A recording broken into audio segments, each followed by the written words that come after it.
Buongiorno e ben ritrovati, buon giovedì 24 aprile, rieccoci puntuali in diretta per raccontarvi le notizie principali di questa giornata con i nostri inviati sul posto, naturalmente con la cronaca come sempre a tenere banco, ma poi ci sarà modo anche per approfondire alcune tematiche con i nostri ospiti. Iniziamo, l'ho detto, con la cronaca che è sempre in apertura di queste edizioni per parlare di quanto accaduto nel Veronese, dove la procura indaga su una presunta aggressione subita da una ragazza di 19 anni che ha denunciato di essersi risvegliata in un campo in stato confusionale con ferite e i vestiti strappati dopo una serata trascorsa in un locale della zona industriale di Arbizzano, è una frazione di Negrara, siamo alle porte di Verona. Il fatto risale alla notte tra Pasqua e Pasquetta. La mamma della ragazza aveva lanciato sui social un appello cercando dei testimoni. La donna ha raccontato che la figlia era uscita verso le 3:30 dal locale, dopo circa un'ora si era risvegliata sul campo di fronte piena di graffi e ferite e appunto con gli abiti strappati. La ragazza al momento non ricorderebbe nulla tranne le sagome di 3 persone e una macchina bianca che si allontanava. La vicenda è ancora tutta da chiarire, ma sono state avviate le indagini dopo la denuncia presentata ai carabinieri.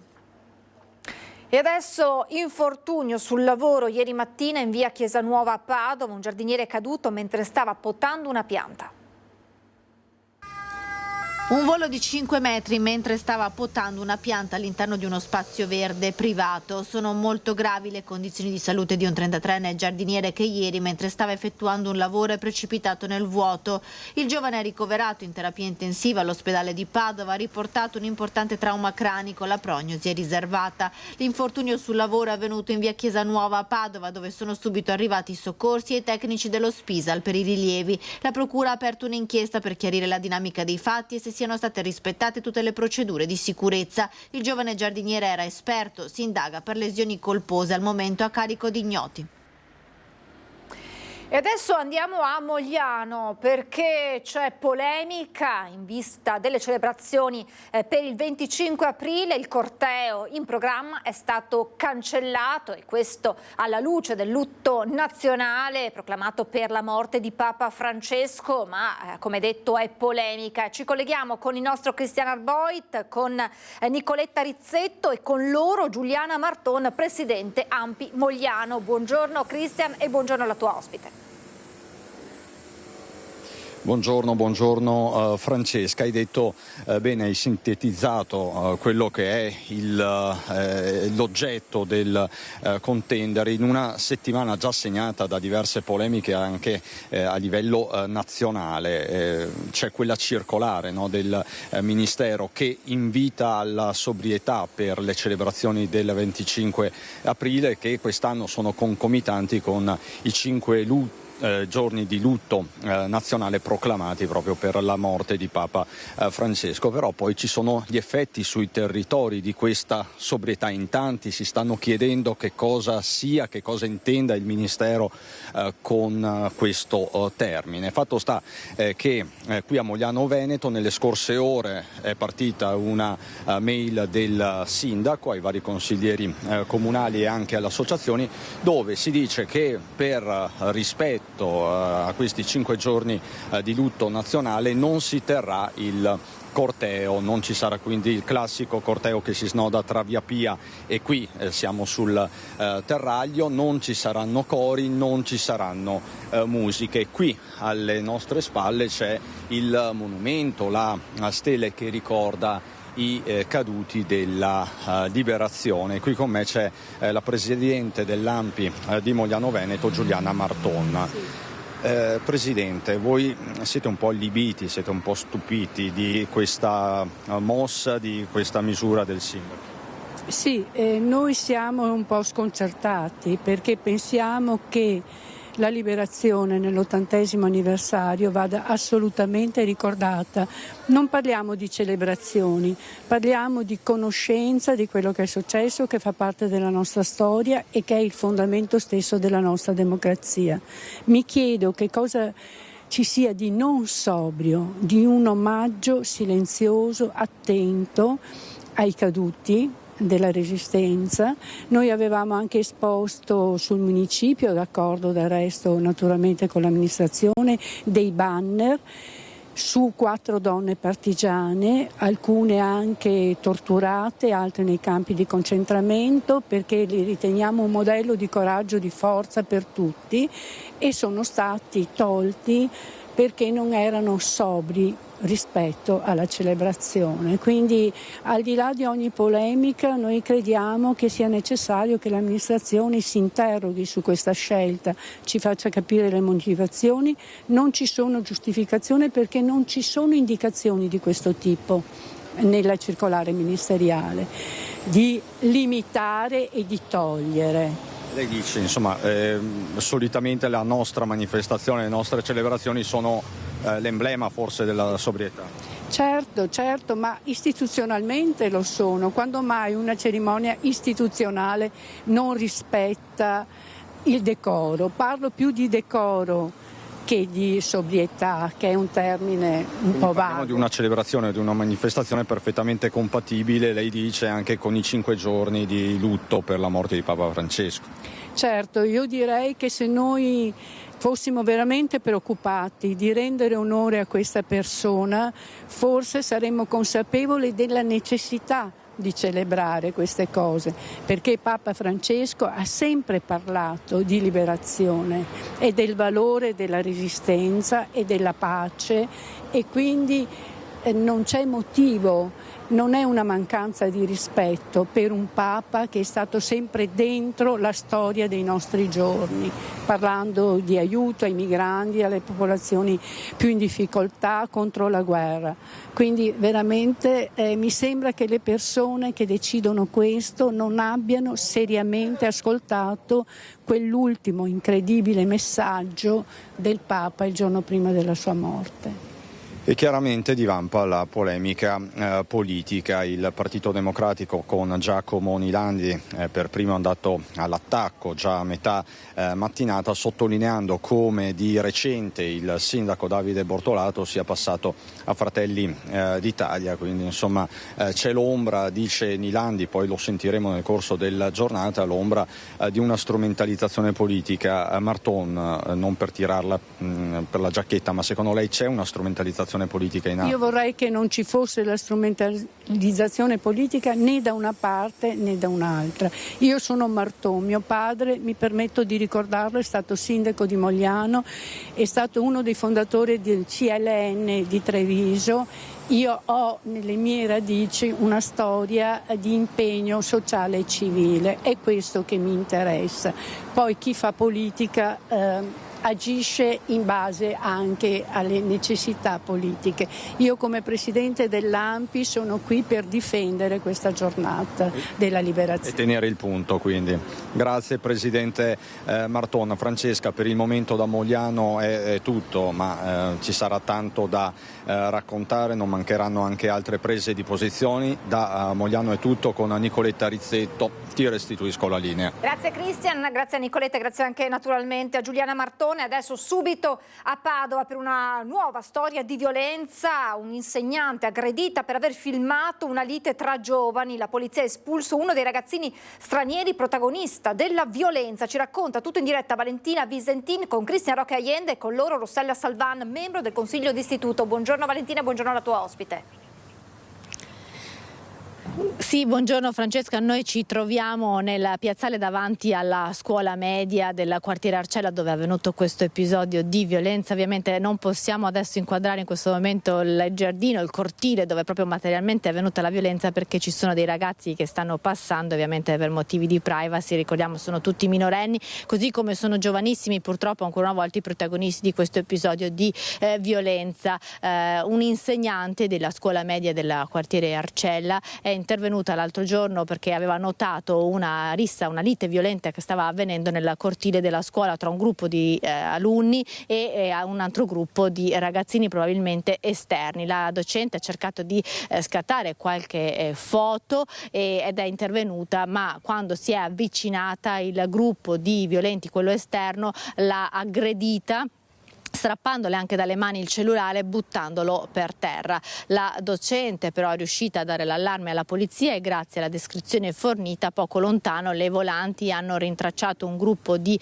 ragazzi nordafricani, tutti giovanissimi, che molto probabilmente hanno partecipato. Uno proprio in particolare è stato riconosciuto e identificato. Si tratta di un 18enne tunisino, tra altre cose già denunciato a febbraio per un episodio di violenza sempre di gruppo, armato di coltello aveva aggredito un cittadino albanese qui a Padova. Risultato irregolare sul territorio, il questore Marco Dorisio ne ha disposto l'espulsione e il trasferimento immediato al centro per il rimpatrio di Gradisca di Sonzo. Come dicevi, qui con me c'è Rossella Salvan in una triplice veste di genitore di ragazzi che frequentano questa scuola, membro del consiglio d'istituto ma anche vicepresidente della consulta del quartiere Arcella. Intanto da genitore insomma c'è preoccupazione per quanto è accaduto? Assolutamente sì, perché il quartiere sta diventando sempre meno sicuro. Noi vogliamo invece la sicurezza del quartiere proprio per i nostri ragazzi, per far sì che possano vivere tranquilli, ma anche noi stessi, insomma un po' per tutti, per la cittadinanza in toto. Preoccupante che questa lite sia avvenuta all'interno del cortile della scuola. Molto preoccupante, purtroppo il cancello in questione è sempre aperto, da oggi pare rimarrà chiuso e mi auguro che rimarrà chiuso per sempre, proprio per evitare che persone possano intrufolarsi all'interno della scuola, proprio per la tutela dei minori e dei docenti. Da vicepresidente della consulta del quartiere Arcella, la preoccupazione che scorre anche nelle chat dei controlli di vicinato in cui chiedete di segnalare se si vedono delle presenze pericolose. Assolutamente, il controllo di vicinato è un ottimo strumento che serve proprio per segnalare alle forze dell'ordine, che chiaramente non possono essere ovunque sul territorio, queste persone che delinquono. Quindi è l'unico modo proprio che i cittadini hanno per poter fare le segnalazioni quasi dirette in pratica. Grazie mille a Rossella Salvan per essere stata in nostra compagnia. Da Padova è tutto, la linea può tornare allo studio. Grazie Valentina e grazie anche alla tua ospite. E adesso andiamo a Mestre, sotto assedio dei ladri nel quadrilatero della paura, ormai è stato ribattezzato così, raffica di furti e arresti in pochi giorni. Ci racconta tutto Anna Maria Parisi insieme a Simone Merlo e con loro l'avvocato Matteo D'Angelo. Buongiorno Anna Maria, buongiorno l'avvocato. Sì, buongiorno Francesca, eccoci, siamo con le immagini di Simone Merlo e con il nostro ospite, l'avvocato Matteo D'Angelo, attivista nonché membro dell'associazione Riprendiamoci la città di Mestre. Buongiorno avvocato. In uno dei punti del cosiddetto quadrilatero della paura. Adesso ci troviamo al centro del chiostro M9 dove la notte scorsa, o meglio nelle fine settimana scorso, c'è stata una maxi rissa con un gruppo di oltre 20 ragazzini tra i 16 e i 19 anni che si sono ritrovati qui e se le sono date di santa ragione. Ma l'altra notte c'è stato anche uno dei due arresti eclatanti di Mestre con il ladro acrobata tunisino fermato dalle forze dell'ordine mentre si stava calando da uno dei balconi di una via parallela, via Piave, in via Rampa Cavalcavia. E ancora raffica di furti in pochissimi giorni. Insomma, una Mestre davvero sotto assedio dei ladri, delle baby gang. Avvocato Matteo D'Angelo, cosa fare? Comunque anche tanti presidi delle forze dell'ordine, ma abbiamo visto come non siano sufficienti. Non è sufficiente. L'esistente, è necessario implementare l'intervento delle forze dell'ordine sul territorio, soprattutto con presidi fissi nelle zone più sensibili, dalle scuole alle zone di aggregazione, ma non perché la zona di aggregazione sia generatrice di una problematica. Io non vorrei adesso che si etichettassero i giovani come già di per sé stessi, in quanto giovani, in quanto giustamente rumorosi, problematici, ma è evidente che soprattutto per quello che è l'utilizzo di alcolici, e qui andrebbe fatta una valutazione sulla vendita degli alcolici a minorenni e sulla vendita di alcolici a soggetti già in stato di ebbrezza, devono essere controllate queste situazioni, ma non basta perché abbiamo visto anche che gli interventi che vengono fatti, per esempio con gli avvisi orali a sprombattuto del questore, poi mancano gli avvisi orali a soggetti realmente pericolosi. Allora abbiamo uno Stato che fa una sacrosanta guerra allo spaccio, però non capendo che la droga è la risposta al problema, la risposta sbagliata al problema. L'utilizzo e l'abuso di sostanze è la risposta sbagliata ad un problema che si risolve con i servizi sociali. Ma abbiamo una politica che negli ultimi 10 anni ha depotenziato i servizi sociali, dove è andata a perdersi una mappatura delle criticità sociali, delle situazioni e delle persone ai margini della società, e poi ci troviamo con le situazioni come quella dell'ex Telecom, dove persone conosciute o comunque controllate erano in situazioni di degrado, e queste situazioni di degrado, tra l'altro, hanno portato alla commissione di un crimine tra persone che si conoscevano tra loro, addirittura pare che avessero dei rapporti sentimentali. Al di là di questo, come abbiamo sempre detto, le situazioni di marginalità e di esclusione sociale non sono di per sé stesso in quanto tali criminogene, ma se non seguite, se non correttamente curate, possono divenirlo. Purtroppo manca la politica, una politica che ormai ha perso ogni credibilità, perché vediamo che gli interventi vengono fatti sempre dopo lo stupro, sempre dopo l'accoltellamento, sempre dopo l'omicidio, sempre dopo la spaccata, si interviene sempre dopo e non cambia mai niente. Ecco, ci sono anche le videocamere, tra queste anche quella che domenica scorsa ha permesso alle forze dell'ordine di fermare e arrestare un altro criminale, un romeno di 35 anni che a 2 passi da noi, alle nostre spalle, c'è a pochi passi Piazza Barche con il negozio Number One che era stato, aveva subito il raid di questo 35enne, con le telecamere che hanno permesso di individuarlo. Prima l'avvocato indicava col braccio la parte che c'è di fronte a noi, siamo dove si trova l'ex palazzo della Telecom, dove c'è stato lo stupro perpetrato per giorni ai danni di una ragazza di Mestre di 30 anni e con proprio il suo, come dire, ex fidanzato, compagno che è stato, di cui si fidava, che l'ha abusata insieme ad altri 4 sbandati. E a pochi passi di distanza c'è Corso del Popolo, la parallela, la vicina anche via Piave, con la parallela via Cappuccina, e quindi questo è proprio il cuore del cosiddetto quadrilatero della paura. C'è davvero da aver paura, avvocato? Sì, è una zona, guardate, che in un'ora si cammina a piedi tutto quanto. Infatti noi da mestrini non ci spieghiamo come mai sia stata completamente abbandonata. È una zona che anche urbanisticamente, già storicamente, è di pregio, però è stata completamente abbandonata. Le politiche degli affitti hanno portato a chiusure continue dei negozi, all'abbandono di queste zone, che è stata presa dal degrado. Le proposte che si faceva anche con Riprendiamoci la città di riqualificazione urbana era finalizzato anche a questo, ad accendere luce su questa città, ridare luce, perché è la luce che allontana il degrado.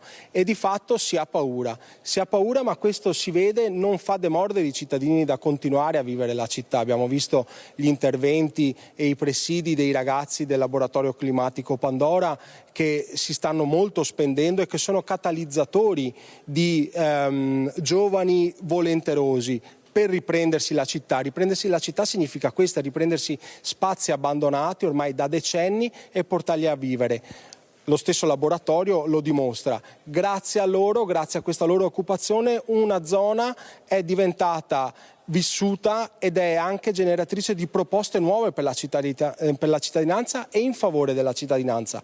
È questo che deve essere fatto, però purtroppo dall'amministrazione ormai non c'è nemmeno una politica a breve termine, figuriamoci a lungo termine, e mi chiedo come un sindaco di questo tipo possa sedere al tavolo del comitato provinciale di coordinamento per l'ordine e la sicurezza, di coordinamento con il prefetto, il questore e i comandanti delle varie forze dell'ordine che l'hanno indagato. Cioè, che credibilità ha questa amministrazione che deve dare risposte alla cittadinanza, che veramente rischia per un non nulla di essere accoltellata, rapinata, se non addirittura come il povero Giacomo ammazzato. Ecco, questo è il parere e l'opinione dell'avvocato Matteo D'Angelo di Riprendiamoci la città, con le soluzioni proposte. Prima e fra tutte una maggiore presenza della politica, che deve intervenire, specie in terraferma ma non soltanto, contro i cosiddetti buchi neri della città. Da Mestre è tutto, grazie alle immagini di Simone Merlo. Con l'avvocato Matteo D'Angelo ti restituisco la linea, Francesca. Francesca. Grazie davvero Anna, grazie all'avvocato D'Angelo. Adesso con la cronaca ci spostiamo nel Vicentino, a Valdagno, perché è arrivato il nulla osta della Procura per le esequie di Leone Francesco Nardon, padre e figlio, lo ricorderete, morti nel crollo del Ponte dei Nori durante l'ondata di maltempo di qualche giorno fa. Esequie che saranno celebrate sabato mattina a Valdagno. Ci aggiornano in diretta Luisa Bertini insieme a Simone Squarcina. Buongiorno Luisa.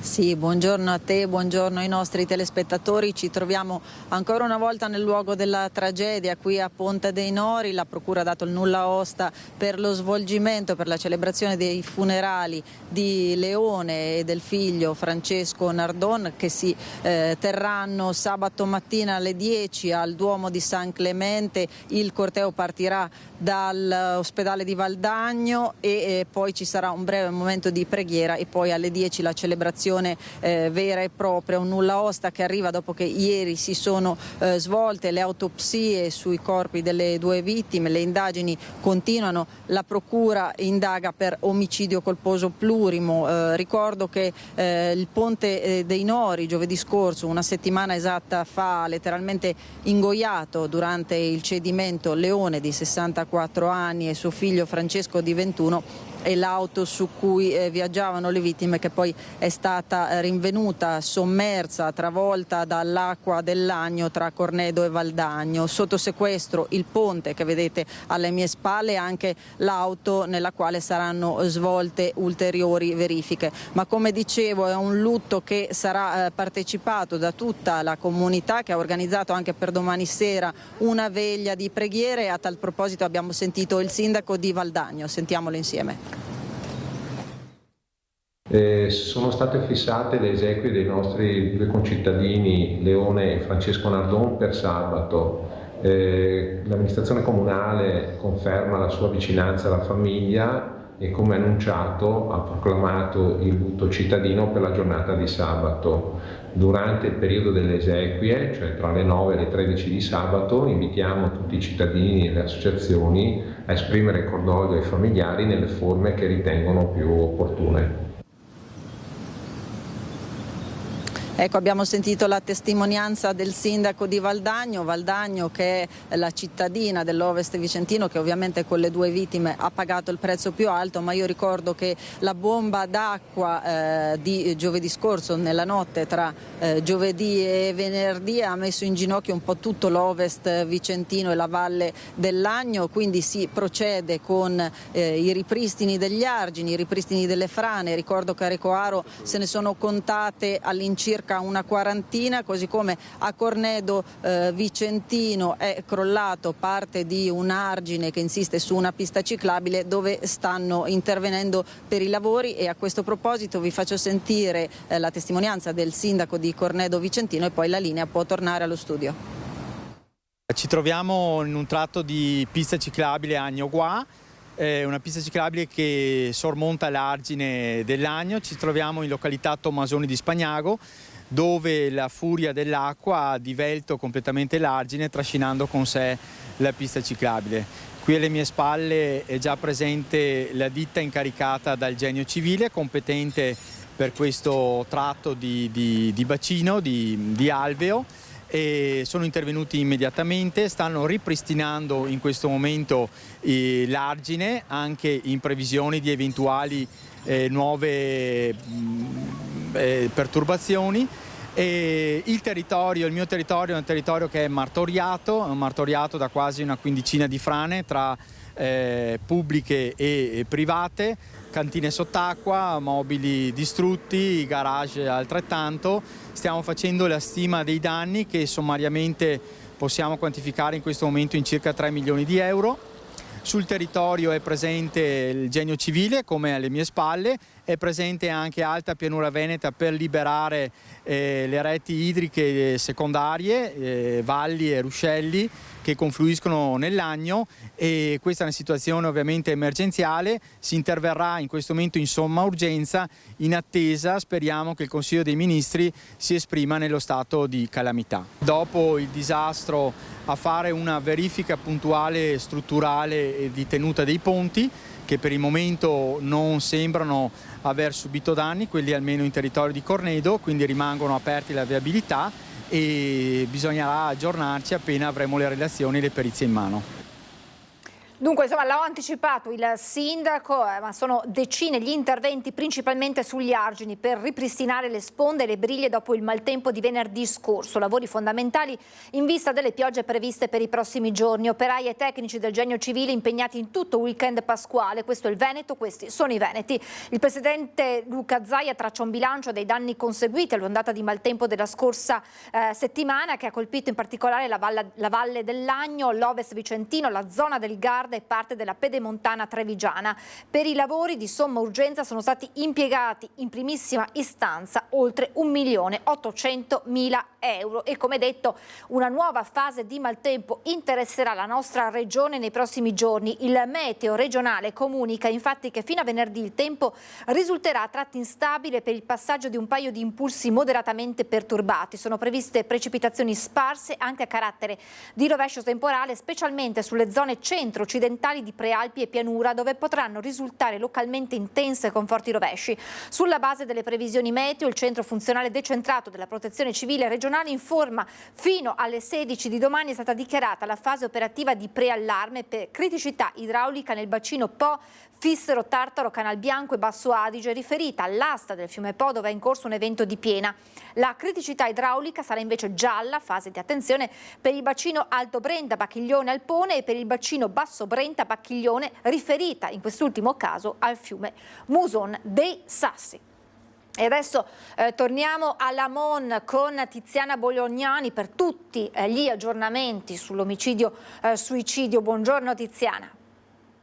Buongiorno Francesca. Sì, sono raccapriccianti i particolari che emergono dalle indagini sull'omicidio-suicidio di Lamon di martedì. Vladislav Gaio ha ucciso il figlio di 17 anni per una sorta di vendetta, per punire l'ex moglie che poche ore prima si era rivolta ai carabinieri per denunciarlo. Un'onta intollerabile per il 49enne che ha impugnato un coltello, si è scaraventato con ferocia sul ragazzo, finendolo poi a morte con 2 colpi partiti da una pistola da macellazione, arma che poi l'uomo ha rivolto contro se stesso per uccidersi. In casa nella frazione di Oltra, in quel momento padre e figlio erano da soli, non c'era la figlia più piccola, a cui però il destino ha riservato di fare la macabra scoperta di 2 cadaveri. Erano riversi al primo piano in una camera, nella camera da letto al primo piano dell'abitazione. La notizia della denuncia presentata dall'ex moglie è stata un accelerante in un clima di crescente tensione familiare. Impossibile prevedere come si sarebbe evoluta la giornata, ci ha detto la procuratrice reggente di Belluno, Roberta Gallego, che sta affiancando nelle indagini il PM Claudio Fabris.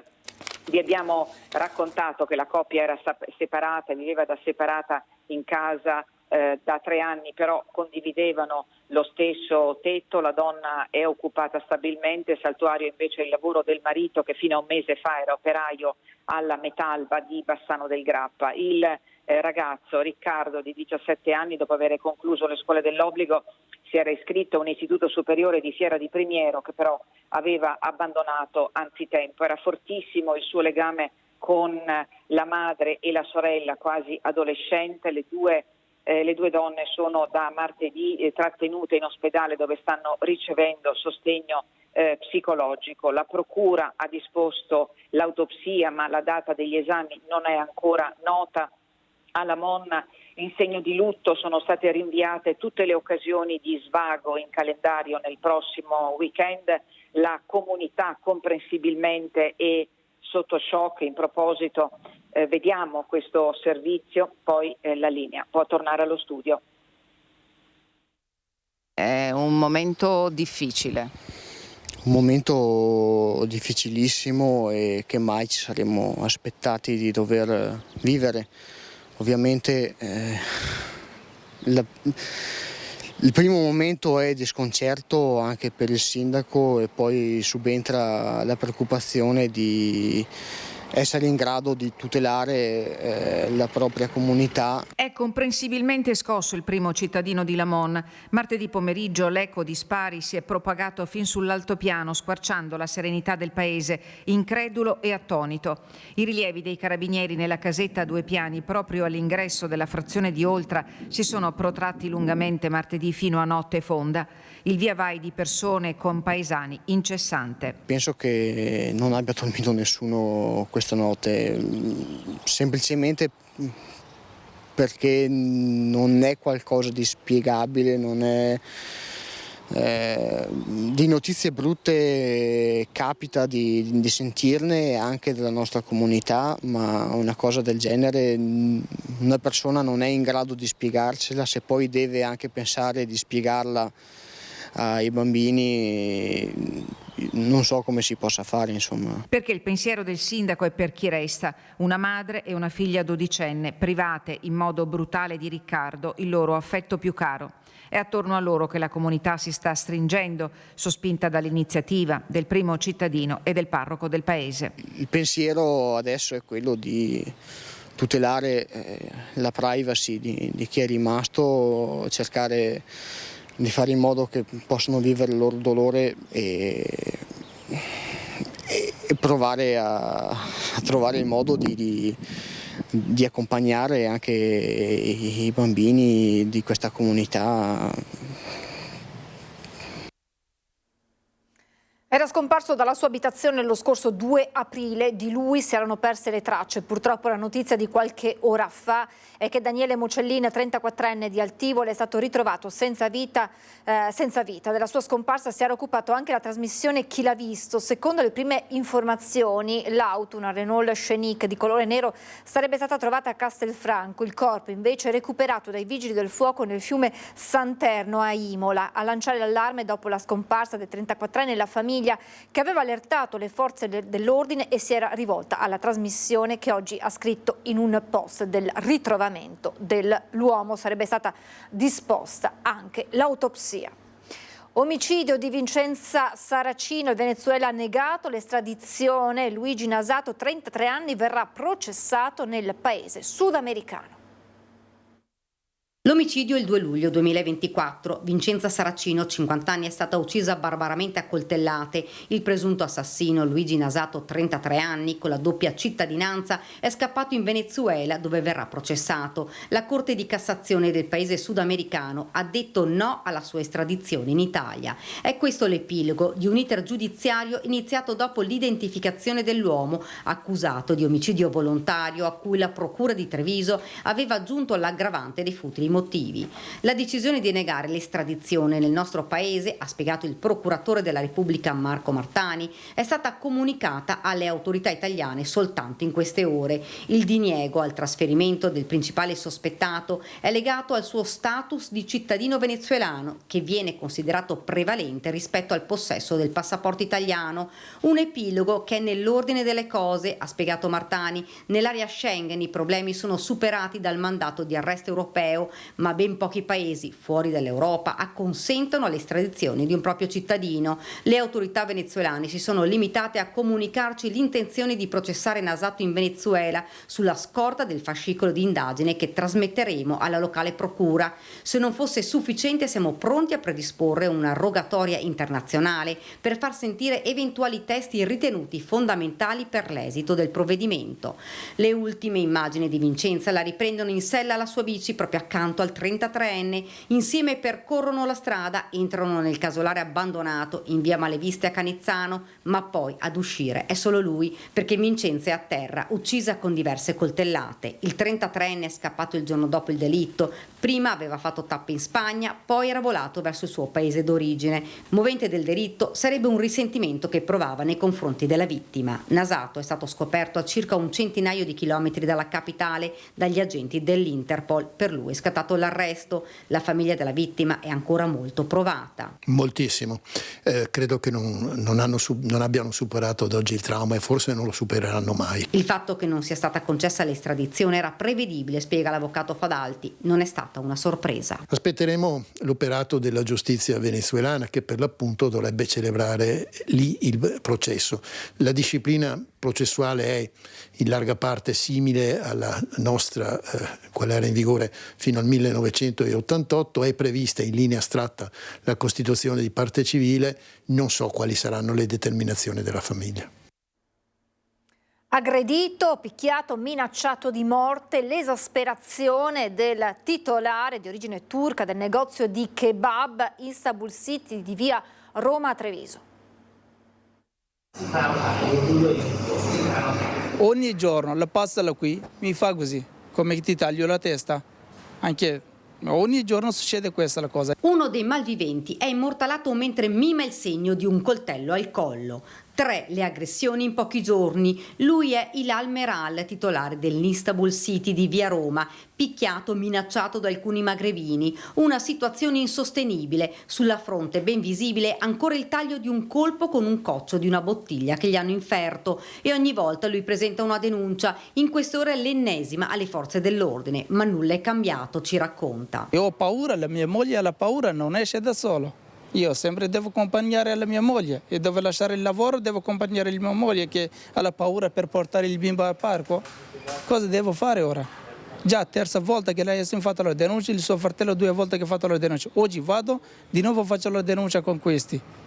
E uno che mi mostra il coltello, cosa devo fare con questi? Passano davanti alla vetrina e gli mostrano un coltello, ci racconta. Se la sono presa addirittura con il figlio, un bimbo di appena 19 mesi. Ero qui con la mia moglie, con il mio bambino, era qui il mio bambino che 19 mesi, che correva qui avanti e indietro. Erano tutti e 2 Yassin, anche con suo fratello, e che passavano qui. Yassin attraversava la strada, il suo fratello è arrivato qui, avanti a tutti, gli ha dato la botta anche. C'era un cliente, un nigeriano, se non sbaglio si chiama la Musa, che ha visto tutto. A cui ha dato la botta il mio fratello, il mio bambino piccolo, non le ha detto niente. È andato 5-6 metri, è ritornato, cominciava a parlare arabo, è venuto sputato il mio addosso, ha tirato un pugno a me. Ogni giorno la situazione si ripete, che il clima sia ormai incandescente lo testimonia l'ultimo episodio, quello dell'altra sera con Meral, che esasperato ha dovuto rincorrere i 2 molestatori con una spranga. Poi sono intervenuti carabinieri e polizia. Cosa posso chiedere? Io non ho la sicurezza, mi minacciano con la mia vita, mi minacciano con il mio bimbo. Io non ho la sicurezza di questa qui, io sono qui per il lavoro, non sono per spacciare, non sono per dare il danno, non per qui rompere a tutti, io sono qui per il lavoro. Non ho la sicurezza, io chiedo questa la cosa. Io domani ho l'avvocato, anche domani vado anche il mio avvocato per parlare, per mandare un mail al ministero. Dobbiamo fare qualcosa, così non posso andare avanti. Adesso ci fermiamo per la pubblicità, tra poco.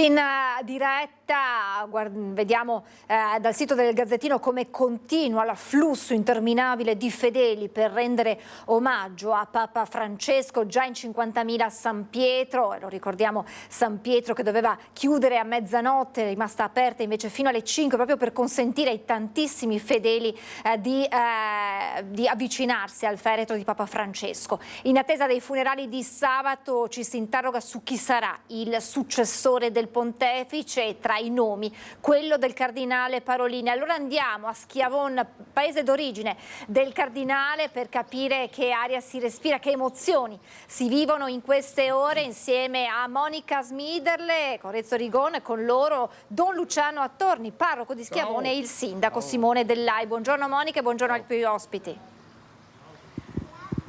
Buongiorno a te Francesca, buongiorno a tutti i nostri telespettatori. Dicevi bene, ci troviamo a Schiavon, questo paese del Vicentino, 2600 anime, che è il paese dove il cardinale Pietro Parolin, segretario di Stato, è nato. Qui è cresciuto, nella chiesa che vedete alle nostre spalle è stato battezzato, è cresciuto spiritualmente in questi luoghi ed è ancora molto legato al suo paese, paese. Con noi il sindaco Simone Dellai e il parroco di Schiavon Don Luciano Attorni. Allora, sindaco, il cardinale Pietro Parolin è il più papabile tra i cardinali, entrerà in conclave molto vicino a Papa Francesco. Che aria tira in queste ore, in questi giorni qui in paese?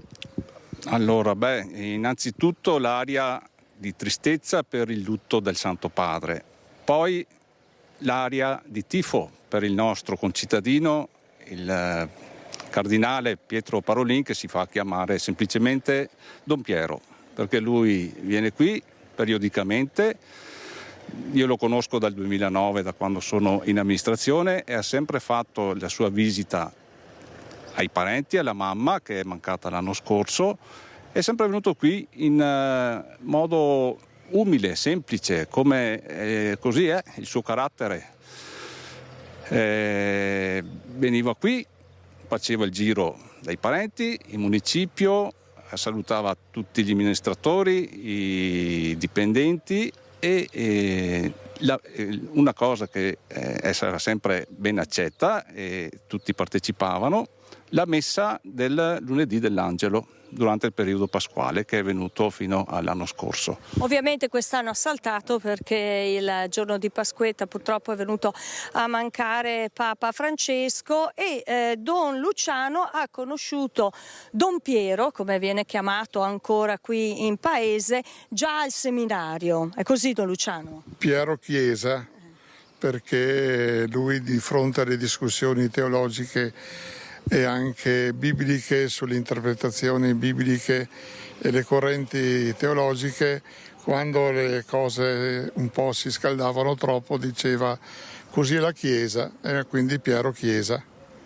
Ed era un ragazzo semplice, intelligente, parlava quando era opportuno, con molto senso dell'ironia, in questo somigliava a Papa Francesco. E soprattutto quando si lavorava insieme per fare le pulizie varie che ci eravamo offerti di fare per diminuire le spese del seminario, era sempre disponibile. Ironico, ma poi è diventato in realtà anche un grande diplomatico. Certamente, se vuoi cavargli qualcosa lui sa dove vuoi parare e ti porta dove vuole lui, però sempre rispettandoti, senza prendere in giro e dandoti comunque le cose essenziali che si potevano dire. C'è un aneddoto che vogliamo raccontare con Don Luciano. Immaginate insomma il cardinale Pietro Parolin a 5-6 anni, insomma fanciullo, ragazzino che faceva la messa, celebrava messa a casa. Diciamo che da buon cherichetto imitava il parroco Don Penasa e lui si faceva preparare nella garage di casa un altarino in latino, evidentemente, perché allora c'era la messa in latino, per cui e quando i suoi amici non volevano fare i chierichetti si metteva a fare il prete da una parte e poi si andava dall'altra parte. Me l'hanno raccontato questi suoi amici e quindi la Chiesa, Piero la Chiesa, insomma, era normale. Adesso potrebbe diventare Papa quel bambino, che effetto le fa? Penso che rimarrà comunque cardinale o papa bambino e che non so se augurarglielo o meno, gliel'ho detto un anno fa giusto, quando ci siamo trovati per l'ultima volta con una buona disponibilità di tempo e anche nell'occasione della morte della mamma. E secondo me se diventa papa sarà frutto della fiducia della maggioranza dei cardinali, penso che oltre lo Spirito Santo anche quella di Papa Francesco, per il quale lui è sempre stato molto fedele, pur avendo qualche idea diversa, però sempre rispettato, ma fedele anche e onesto nel manifestare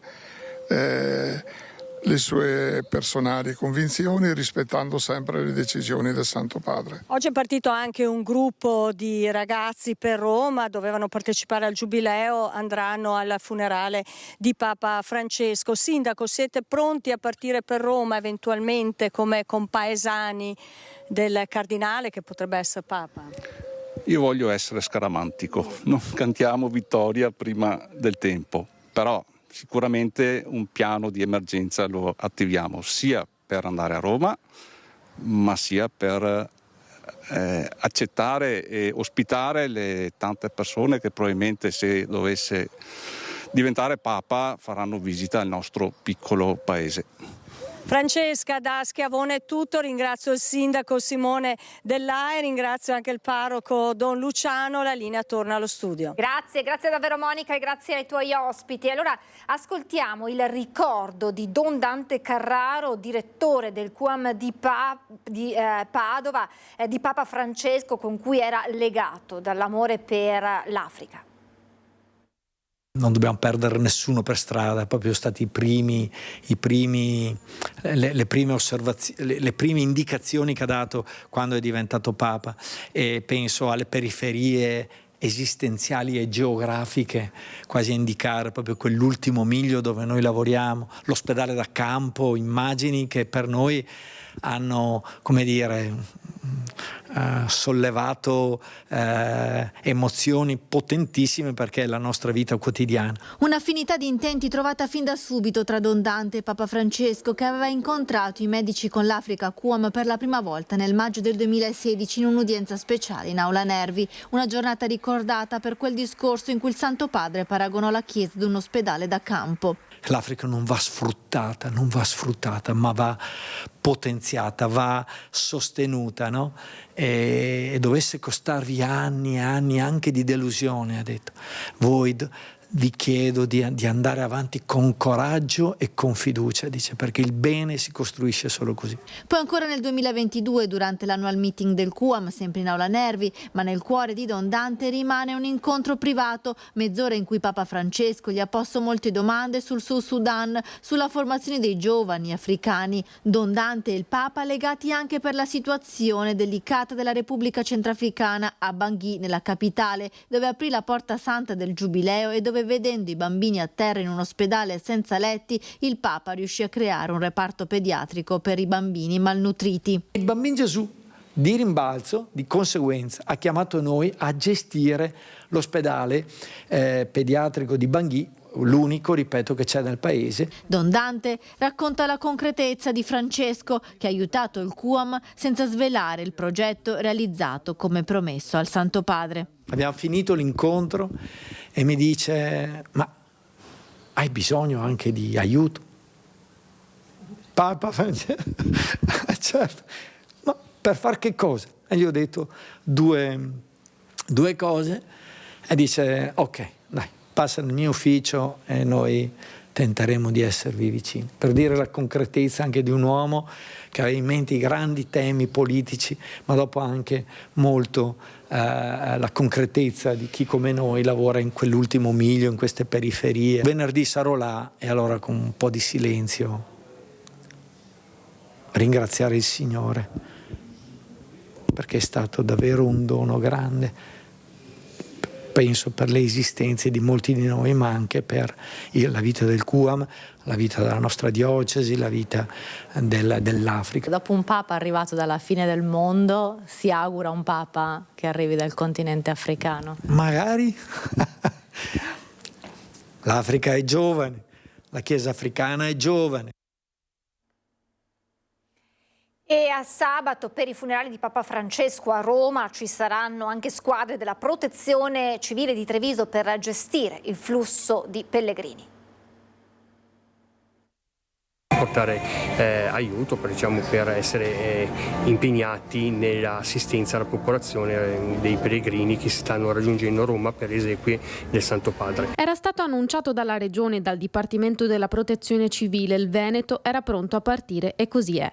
I volontari della Marca Trevigiana in prima fila già arrivati a Roma per gestire e controllare il flusso di pellegrini, fedeli e curiosi che giungeranno in città per le esequie di Papa Francesco. È partito il primo contingente della Protezione Civile della provincia provincia di Treviso, è composto da un caposquadra più 3 volontari. Nelle prossime ore saranno in arrivo al campo base che è situato a Roma Centocelle. Questo primo contingente rientrerà domenica 27 in giornata e da domenica 27 fino al 15 di maggio per il momento, e questa è l'indicazione che ci viene richiesta dal Dipartimento, ci sarà un'alternanza di volontari con una squadra sempre composta da 4 uomini ogni 3 giorni. Da Roma a Treviso, in città Porte Aperte in prefettura, per lasciare un messaggio di cordoglio, un pensiero, un ringraziamento per il Papa. A Roma in questi giorni per il Giubileo degli adolescenti saranno presenti 3.000 ragazzi e ragazze da tutta la diocesi che, zaino in spalla, erano pronti a partecipare all'evento a loro dedicato e alla messa conclusiva del pellegrinaggio con la canonizzazione di Carlo Acutis, il primo santo millennial morto nel 2006 a 15 anni, nonché la possibilità e la speranza di incontrare anche Papa Francesco, occasione che si rivelerà un momento di sentita partecipazione alle sue esequie.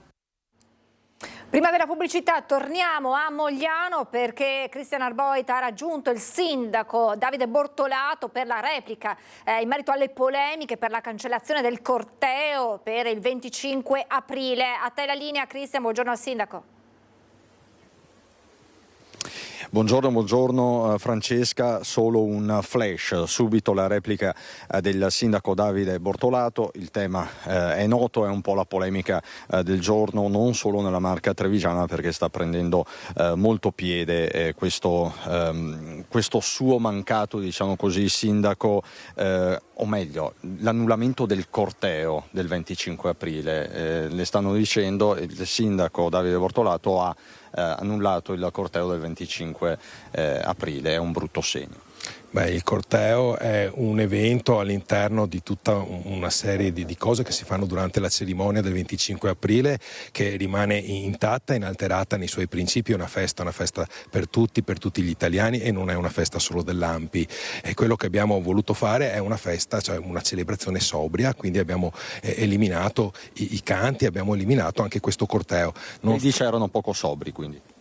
I canti che fanno la festa non sono sobri. Poi comunque c'è stato tutto lo spazio, è dal 9 di aprile che a Mogliano sono previsti tutta una serie di eventi organizzati dall'ANPI che abbiamo patrocinato e pubblicizzato proprio in occasione degli 80 anni, una serie di eventi che vanno da addirittura un festival che viene fatto di più giorni, dal 24 al 2, tutta una serie di presentazioni, di libri, di convegni, dibattiti, insomma sugli 80 anni della liberazione, ripeto, eventi che abbiamo patrocinato e sostenuto anche con la nostra pubblicità. Quindi il 25, la cerimonia del 25, anche se un po' ridotta, tra l'altro non solo per il lutto ma anche a causa dei lavori. Lo vedete qua intorno, sono in corso i lavori di rifacimento della via Don Bosco e della piazza, e quindi sarà una cerimonia anche ridotta. Abbiamo chiesto a tutte le associazioni d'Arma di intervenire in numero ridotto, e quindi c'è il lutto, ci sono i lavori, e quindi insomma, anche se non si fa come al solito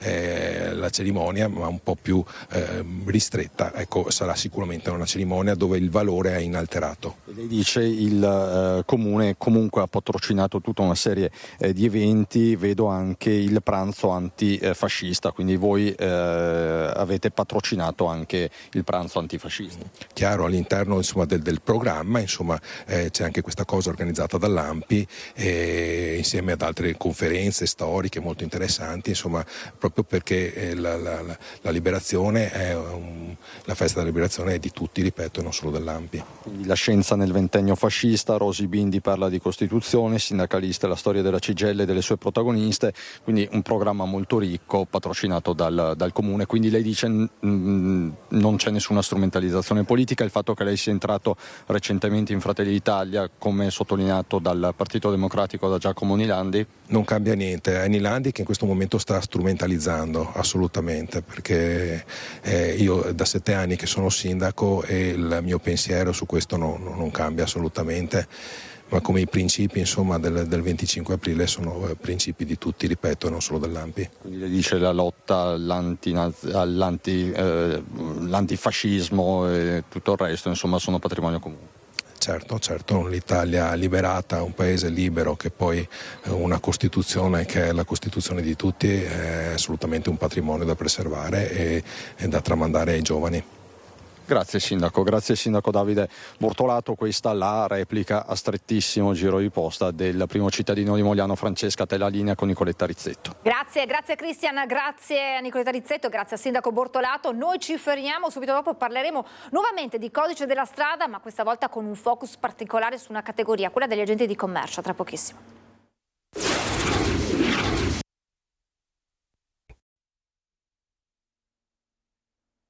Rieccoci in diretta, come anticipato torniamo a parlare di codice della strada, ne abbiamo parlato spesso in questo spazio, come spesso abbiamo anche affrontato il tema delicatissimo della sicurezza stradale, che per una categoria, quella degli agenti di commercio, si sposa anche con il tema della sicurezza sul lavoro.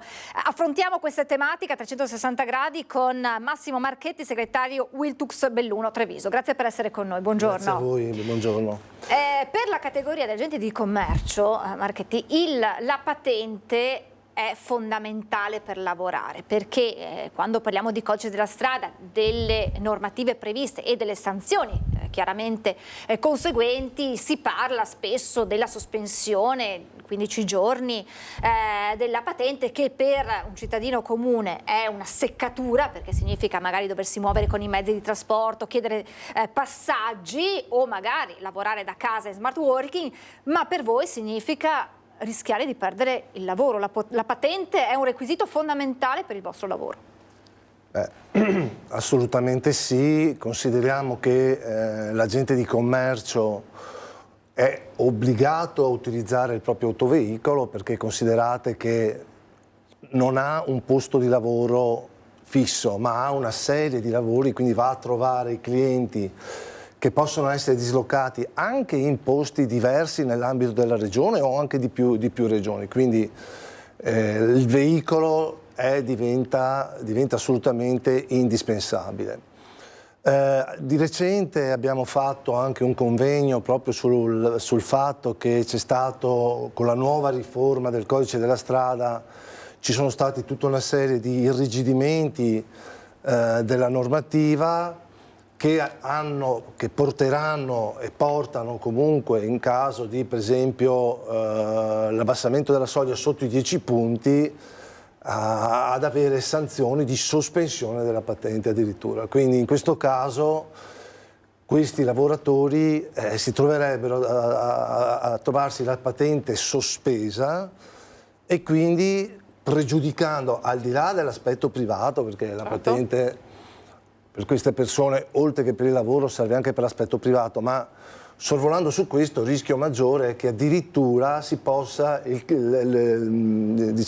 cliente possa recedere dal contratto e quindi sospendere il rapporto di lavoro, se non revocarlo addirittura. Quindi diciamo, le conseguenze sono ben più importanti rispetto a quelle che potrebbero esserci, ripeto, per un comune cittadino, cioè significherebbe perdere il lavoro e quindi perdere lo stipendio e quindi perdere anche lo sostentamento per la propria famiglia. Cioè, è necessario quindi conoscere in modo approfondito il codice della strada, da qui poi anche le ragioni che hanno portato ad organizzare questo convegno, e conoscerlo, rispettarlo, ma anche in qualche modo essere messi in grado, avere tutte quelle situazioni che permettano di viaggiare in sicurezza. Da qui anche il fatto, dicevo prima, che la sicurezza stradale per la vostra categoria si sposa con la sicurezza sul luogo di lavoro, come per tutte quelle categorie che lavorano sulla strada.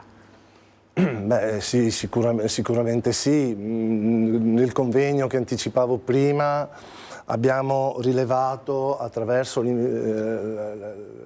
il dialogo insomma con quelli che sono poi gli interlocutori, quindi la polizia stradale col comando provinciale della provincia di Treviso, abbiamo evidenziato quali sono tutte le innovazioni che questa riforma ha portato, e abbiamo anche verificato insieme, facendo una tavola rotonda, come anche, come dire, affrontare queste problematiche che si vengono a creare. È chiaro che in questo caso qui noi abbiamo bisogno di creare un sistema che vada a tutela di questi lavoratori, perché non sempre è compatibile, come posso dire, l'attività che noi svolgiamo quotidianamente con tutte le regole che abbiamo, perché è vero che ci sono norme che sono legittime, come insomma chiaramente dall'uso degli stupefacenti, l'abuso dell'alcol, sul quale ovviamente non discutiamo e sul quale siamo perfettamente d'accordo sulla rigidità di questo sistema. Però ci sono tutta una serie di altre cose che magari non dipendono direttamente dall'agente di commercio. Mi riferisco per esempio anche alla condizione spesso grave, dico io, delle situazioni anche delle nostre strade, alla segnaletica. Faccio un altro esempio: ci sono un sacco di condizioni che possono determinare la sospensione o l'arrivare a poter commettere, diciamo così, una leggerezza che ti può comportare una sanzione. Veniva sollevato in particolar modo, per esempio, che non tutti gli impianti semaforici, questa è una banalità però è importante, certo, contrariamente a quanto avviene all'estero, non sono dotati per esempio del sistema che dal verde passa all'arancione e poi al rosso, quindi ti consente di arrivare all'avvio del semaforo in maniera corretta. Ma anche dal sistema di illuminazione abbiamo ancora ad esempio sistemi che sono con la vecchia lampada che col riflesso del sole non si vede. Sembrano cose banali, ma che in realtà deve esserci un sistema che ruota intorno alla correttezza, certo di chi guida, ma certo anche del sistema stradale che deve aiutare le persone che poi per lavoro sono sulla strada tutti i giorni. Partendo, come ha detto lei, dal concetto che la sicurezza prima di tutto è, possiamo dire che per chi lavora sulla strada e quindi la patente, lo ribadiamo, è un requisito fondamentale per tenere questo lavoro, per avere un lavoro, l'attenzione è ancora più elevata rispetto a tutti gli altri. Qui forse è più un discorso a questo punto, con tutti gli elementi che lei ha messo sul tavolo, un discorso anche politico che va affrontato, da qui anche il lavoro del sindacato in tal senso. Sì, assolutamente, infatti noi stiamo attivando tutta una serie di iniziative per il riconoscimento della professionalità, quindi che è legata all'utilizzo dell'auto. Per citare degli esempi, anche se per gli agenti si può individuare anche una fattispecie specifica di settore, ma è solo per capirci. Nel 2003 la Comunità Europea aveva introdotto per l'utilizzo dei mezzi di trasporto e delle persone una qualificazione alla conduzione professionale. Per i tassisti, per esempio, i quali per poter utilizzare il veicolo comunque sono stati tutelati attraverso l'utilizzo della certificazione dell'attestato professionale. Noi vogliamo incontrare i soggetti politici per dire: guardate che questo è un settore specifico dove l'utilizzo dell'auto non è di piacere, ma sono obbligati ad utilizzarla. Questo è il punto, e quindi diventa un'attività che dal nostro punto di vista è un'attività professionale, esattamente come lo possono essere alcune categorie, giusto per fare un esempio, quelle che ho appena citato. È chiaro che l'impatto delle regole, delle riforme del codice della strada non impatta in maniera uguale per tutti. Certo, una persona che utilizza la patente il sabato e la domenica per andare al mare, passatemi il termine, anche se insomma è giusto che l'utilizzo della patente avvenga anche per qualificare la famiglia, eccetera, eccetera. Ma se sospendono la patente a queste persone ha un impatto, se sospendono la patente a un agente di commercio, come dicevamo prima, l'impatto è completamente diverso. Per semplificare, e chiaramente è una proposta, quindi poi bisognerà valutare tutti quelli che sono i contorni di questa proposta. Corretto parlare di una patente professionale che si diversifica dalla patente che ha, cioè chi fa l'agente di commercio avrà la patente come agente di commercio e poi la sua patente professionale, la sua patente personale, in modo che se io sto andando al mare con la famiglia i punti mi verranno tolti dalla mia patente personale e non da quella professionale. Sto semplificando al massimo per far capire da casa i contenuti di questa proposta che lanciate. Certo, è esattamente così, ma non ci inventiamo niente di nuovo. Come dicevo prima, per alcune categorie c'è già e noi vogliamo spingere affinché questa modalità avvenga esattamente anche per gli agenti di commercio. Se a un conduttore con certificazione professionale gli ritirano dei punti, facciamo così, li ritirano su quella certificazione, non sulla patente propria. Non vedo perché questo non possa essere fatto anche per gli agenti di commercio, perché qualcuno eccepisce il fatto che sì, ma c'è tanta gente che va che sì, anche io personalmente nella mia attività sindacale faccio 50.000 km l'anno, ma se mi sospendono la patente trovo qualcuno che mi accompagna. Per l'agente di commercio diventa impossibile questa pratica, perché comunque ha il materiale da portarsi dietro, i clienti sono dislocati in più, cioè è una situazione completamente diversa e molto più complicata. Una proposta che avete intenzione di portare avanti e avete già in mente in che modo e su che tavoli dialogare e con chi dialogare in tal senso? Ma allora, io direi che noi vogliamo muoverci su due percorsi. Intanto vogliamo azionare una campagna di sensibilizzazione su questi temi, anche per esempio con le scuole. Noi ci stiamo attivando anche sui centri professionali, anche per capire quei ragazzi che magari vogliono accedere a fare questo tipo di attività. Quindi sicuramente su questo ci stiamo muovendo e poi faremo il nostro passaggio con la politica, ovviamente. Noi non abbiamo pregiudiziali di schieramento, quindi noi siamo qui, vogliamo fare delle proposte, se ci sono le condizioni per un disegno di legge che ci porti a definire la professionalità, a riconoscere la professionalità di questi lavoratori. Chiudendo, le chiedo se state raccogliendo la preoccupazione degli agenti di commercio in tal senso. Beh certo, assolutamente sì, ma è una cosa che va avanti da parecchio tempo. Con la riforma del codice della strada attuale questa cosa è emersa ancora di più. Perché, per fare un esempio banale, se prima sotto i 10 punti non scattava la sospensione per alcune infrazioni, adesso sì. E quindi questo determina un problema, una maggiore sensibilizzazione di questi lavoratori.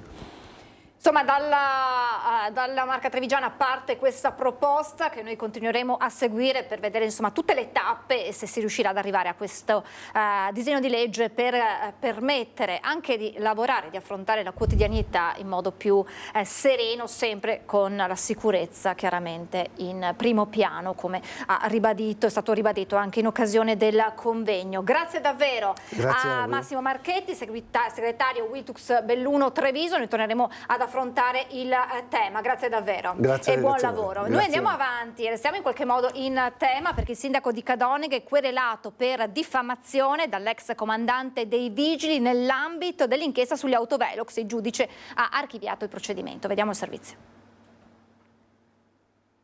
Per la regia è archiviazione caso Velox, diffamazione. Grazie ai nostri registi velocissimi.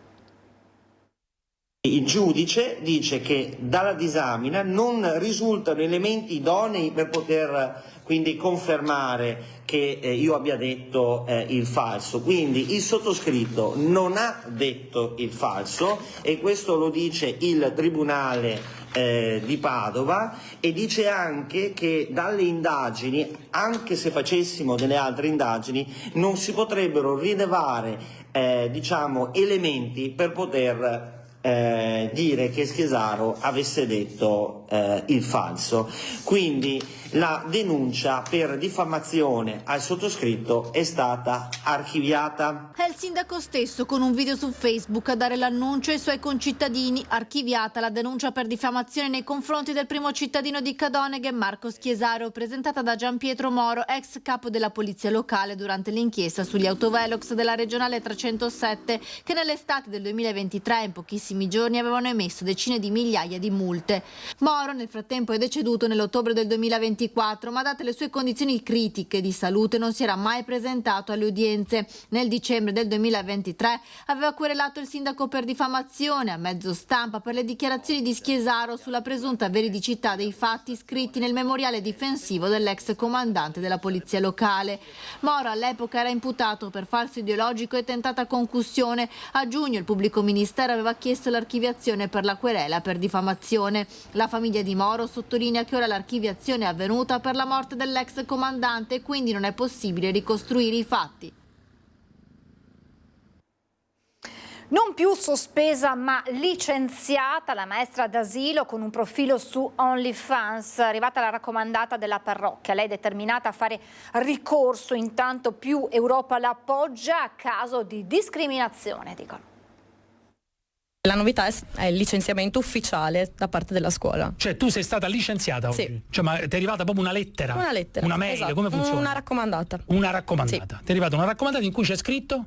Licenziamento per giusta causa. Elena Maraga, la 29enne maestra di un asilo parrocchiale trevigiano, lo ha annunciato al programma La Zanzara di Radio 24. Non è più solamente sospesa dal suo impiego per aver aperto un profilo sul sito OnlyFans, ma è stata formalmente licenziata con motivazioni presto dette. C'è scritto di nuovo questa cosa del profilo OnlyFans, del fatto che comunque è stato incrinato il rapporto di fiducia tra la scuola e il dipendente. Attività su OnlyFans incompatibile secondo la parrocchia con i valori di ispirazione cattolica insegnati all'asilo. Licenziamento che ora la giovane insegnante intende impugnare definendo il provvedimento ingiusto al 100% e rivelando anche come sarebbe esploso il suo caso. Ho avuto finalmente la conferma e le prove che tutto è nato da questo uomo, questo padre di questo bambino. Cioè il padre di un tuo alunno? Esatto. Cioè il padre di un tuo alunno che si è iscritto al mio canale OnlyFans, ha comprato determinati contenuti, li ha innanzitutto condivisi in un gruppo di calcio, di calcetto. La compagna l'ha scoperto e indignata ha scritto un post su Facebook, ha fatto un casino sui gruppi quelli lì delle mamme. Si è indignata perché non ha avuto, diciamo, l'appoggio che cercava e quindi ha fatto il casino. Una faccenda di gelosia secondo la 29enne che sottolinea come, a fronte di 3-4 mamme indignate, ce ne siano state decine che, vista la professionalità dimostrata con i bambini, si erano schierate con lei. E un pieno sostegno arriva anche dal partito Più Europa, che si schiera con la modella ed educatrice parlando di caso da manuale di moralismo ipocrita.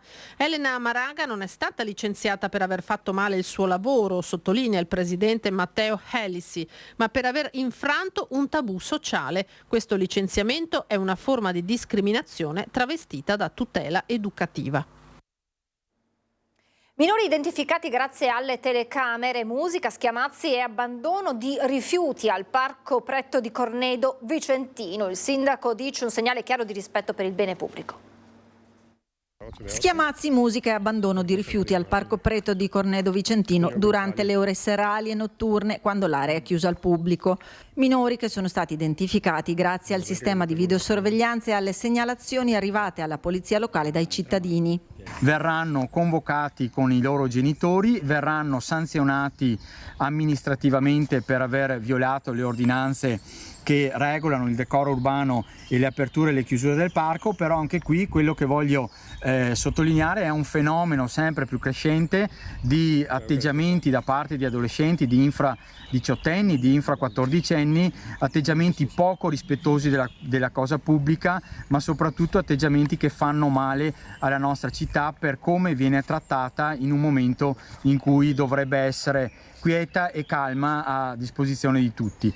Pronte le sanzioni che, come ha sottolineato il sindaco, hanno anche l'obiettivo di rappresentare un deterrente. Sono stati lasciati dei rifiuti, dei banali rifiuti da cestino che vengono comunque attenzionati per la violazione del decoro urbano, delle regole del decoro urbano. Purtroppo le sanzioni non sono così cospicue, parliamo dai 50 ai 250 euro, ma crediamo fortemente che comunque l'individuazione dei responsabili e il pagamento quantomeno di una sanzione amministrativa sia un segnale importante che dobbiamo doverosamente dare come città. Il settore della moda è strategico, in particolare per la nostra regione, ma non sta affrontando un buon momento e per trovare nuove strategie è stato istituito il tavolo della moda. Il settore della moda, che è un settore strategico per il Veneto ma per l'intera nazione, è un settore che sta attraversando dei momenti di profondi cambiamenti, dei cambiamenti che ci impongono anche di intraprendere azioni e iniziative diverse da quelle che sono sempre state prese. I dati del mercato del lavoro e chiaramente la richiesta di cassa integrazione denotano appunto che c'è questa flessibilità, ma ciò non deve procurare allarmismo, ma anzi ci deve incoraggiare a far sì che le nostre imprese possano superare questo momento di profondi cambiamenti. Per questo la Regione ha istituito un tavolo con rappresentanti delle 5 principali organizzazioni datoriali per individuare le misure a sostegno del settore. Il tavolo Veneto della moda, presentato in occasione della giornata dedicata al Made in Italy, è un'iniziativa unica in Italia. Uno dei problemi principali da affrontare è la mancanza di addetti. È un problema che si trascina da qualche anno e chiaramente non è comune anche a altri settori. Leggiamo tutti i giorni che tantissimi settori, soprattutto in Veneto, hanno difficoltà a reperire nuove leve. Il calo demografico è notevole, sembra di no, ma ogni anno ne vediamo gli elenchi delle persone che escono dalle scuole e sono veramente numeri sempre più esigui. Bottoli è sottolineato come il Veneto vanti una filiera della moda molto articolata, leader nella lavorazione di pelle, calzature e accessori, 7.600 unità locali nella distribuzione, un fatturato manifatturiero di circa 18 miliardi di euro, generando oltre 9 miliardi di euro di export e impiegando 100.000 addetti. Bisogna che l'economia mondiale riprenda con una velocità, se non come quella ante-Covid, ma quantomeno decorosa. Situazioni geopolitiche, saturazione del mercato e Cina sono tre fattori che si spera trovino uno sbocco quanto prima per rilanciare il settore. Da parte nostra dobbiamo essere ancora più bravi a eccellere nella qualità, nella proposta e nell'essere migliori di tutti gli altri. Abbiamo parlato prima con Christian Arboit della polemica Mogliano-Veneto per la cancellazione del corteo per domani, per le celebrazioni del 25 aprile, proprio per il lutto nazionale e per la morte di Papa Francesco. Ebbene, arriva una nuova notizia con l'amministrazione comunale di Ponte San Nicolò, al confine sud-est del comune di Padova, che comunica che in segno di rispetto per il lutto nazionale proclamato in occasione della morte di Papa Francesco, le celebrazioni previste per la giornata del 25 aprile, anniversario della liberazione, sono annullate. Rimane confermata la Santa Messa in suffragio dei caduti delle 10 e il momento commemorativo presso il monumento ai caduti di Ponte San Nicolò. Questo rende noto il sindaco Gabriele De Boni, sostenuto dal centro-sinistra. Dunque una delle decisioni che si allargano e che non sembrano avere a questo punto colori politici, visto che in questo caso il sindaco è un sindaco sostenuto dal centro-sinistra. E restiamo con la politica per parlare però di elezioni regionali. Per il coordinatore veneto di Fratelli d'Italia, De Carlo, sono ricostruzioni fantasiose quelle che vedono l'accordo sul segretario regionale della Lega Stefani come candidato governatore, e dalla Lega Roberto Marcato avverte no a giochi di potere. Il nome di Alberto Stefani come candidato del centrodestra alle prossime regionali sembra mettere d'accordo Lega e Fratelli d'Italia. Le voci si rincorrono ormai dal 9 di aprile, dopo che la Consulta ha messo la pietra tombale sul terzo mandato di Luca Zaia. Il condizionale però è d'obbligo, non c'è nulla di certo, e prima di avere una prova ci vogliono almeno 3 indizi, come si dice. Non commetto ricostruzioni fantasiose prive di qualsivoglia fondamento, la risposta tranchant di Luca De Carlo, coordinatore regionale veneto di Fratelli d'Italia, che frena ogni pettegolezzo. Anche dal Carroccio nessuna conferma. Sono rumors e vedremo. Quello che a me spaventa è l'ipotesi che leggiamo oggi sui giornali, e che ci sarebbe in cambio della candidatura di Alberto Stefani le candidature dei comuni capoluogo di Venezia, Padova e Verona. se questo fosse vero sarebbe demenziale, cioè lo dico in maniera chiara e netta, e sarebbe demenziale perché rinunciare a priori a territori così importanti e anche storicamente per la Lega così importanti, tra l'altro rinunciando senza coinvolgere il territorio. Insomma, io vorrei sperare che un briciolo di leghismo ci sia ancora nella Lega, e quindi che immagino che a decidere le candidature di Padova, di Verona, di Vicenza, di qualsiasi altro comune siano i territori, non sia sicuramente una regia romana, perché sarebbe davvero inaccettabile. Se la Lega non vuole cedere ai compromessi regalando i sindaci delle città capoluogo, dal partito di Giorgia Meloni nessuna parola sulla situazione della possibile trattativa. Il futuro della regione non deve intrecciarsi con le dinamiche romane, prosegue poi Roberto Marcato, fedele allo spirito leghista, legato esclusivamente al territorio. Noi non dobbiamo preoccuparci di garantire un nome, noi dobbiamo preoccuparci di garantire un futuro al Veneto e ai veneti. Arriviamo da un'esperienza di Luca Zaia e dei suoi collaboratori, perché non è stato Luca Zaia, appunto. Luca Zaia ha avuto una squadra importante che abbiamo gestito il Veneto con grande passione e con grande competenza. Ecco, bisogna garantire questo. Lo farà Alberto Stefani, lo farà un altro, lo farà un'altra, lo vedremo. L'importante è garantire questo, e per quanto mi riguarda l'importante è che il candidato o la candidata siano della Lega. Io voglio sperare che la candidatura che arriverà in Veneto sia la migliore per i veneti, non per le nomenclature romane, di cui non mi interessa assolutamente nulla. Voltiamo pagina, nuova iniziativa alla Biblioteca Civica Vez di Mestre, nasce uno spazio dedicato alla musica.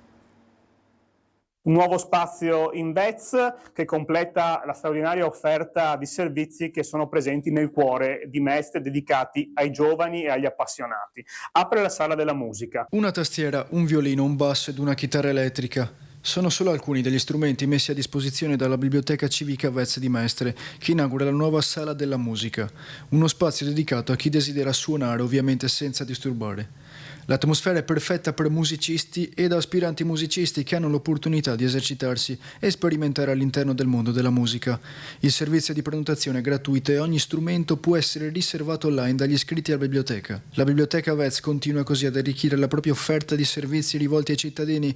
Questa nuova opportunità, rivolta in particolare ai giovani, si aggiunge al ventaglio di proposte culturali pensate per gli appassionati di musica. Negli ultimi anni la Vez è cresciuta moltissimo, fino al raddoppio dello scorso anno, con numeri importantissimi di presenze e di prestiti, e questo nuovo spazio vuole completare l'offerta e vuole offrire appunto ai nostri ragazzi la possibilità di suonare uno strumento, provare, comporre, esercitarsi, stare insieme tra un libro e l'altro, tra la preparazione di un esame e un altro. E quindi c'è la possibilità, attraverso lo strumento e l'uso della cuffia, di suonare divertendosi e fruire di questi spazi meravigliosi, aiutandoci sempre di più a far crescere il centro di Mestre. Adesso lo sport, calcio, sabato alle 22 su Antenna 3 in esclusiva la finale della Coppa del Re spagnola, una partita da non perdere che mette una di fronte all'altra le rivali per antonomasia del calcio mondiale.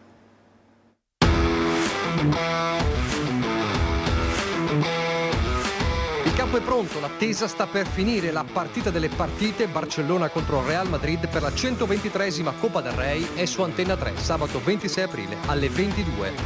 Un'esclusiva Media Nord-Est per l'ultimo atto con le rivali di sempre del calcio spagnolo e mondiale. Emozione e suggestioni tutte da vivere, perché in una gara così non c'è nulla di scritto. Il favorito Barcellona a caccia del triplete arriva alla prima finale della stagione senza il cannoniere Lewandowski infortunato, ma Flick può schierare Rafinha, Yamal e Torres per supplire all'assenza della sua stella. Mentre i Blancos arrivano all'appuntamento di Siviglia con la voglia di riscatto, vendetta per la sconfitta in Supercoppa e per l'eliminazione in Champions. In una stagione complicata, Mbappé, Vinicius e Rodrigo vogliono regalare ad Ancelotti la soddisfazione della Coppa, mentre inseguono i Blaugrana in campionato.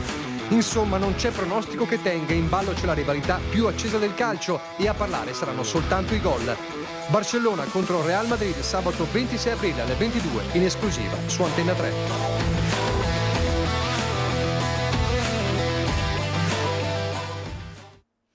E noi siamo in chiusura, adesso la sigla, le previsioni del tempo e poi il documentario Borgo Italia e a seguire il film di Wendell Baker Story, un imbroglione innamorato. Grazie per averci seguito, buon pomeriggio a tutti.